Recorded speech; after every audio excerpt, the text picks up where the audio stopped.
Apollo 11 launched on July 16, 1969, at 9:32 a.m. local time. The ground shook at the Kennedy Space Center in Florida when the 5 F-1 engines of the gigantic Saturn V rocket ignited, launching the Apollo 11 mission toward the moon. This event marked the climax of the space race and the fulfillment of the promise made by President John F.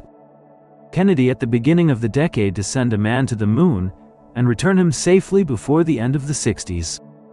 Aboard the Columbia capsule, atop the 110-meter-tall rocket, the most powerful vehicle ever built by man, were astronauts Neil Armstrong, Commander, Edwin Buzz Aldrin, Lunar Module Pilot, and Michael Collins, Command Module Pilot.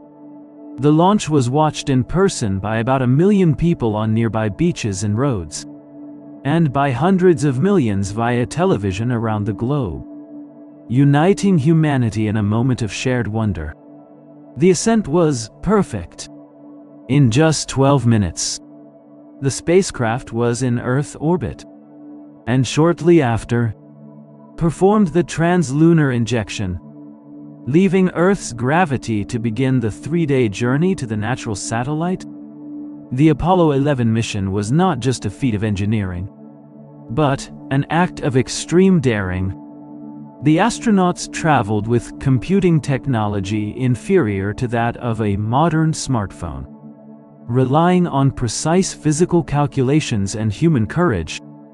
On board, they carried a plaque to be left on the moon with the inscription, "We came in peace for all mankind."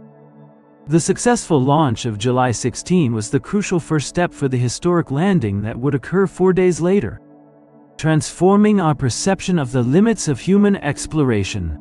Leave a comment if you liked it, give it a thumbs up, and subscribe to our channel. Every day there's a new video for you.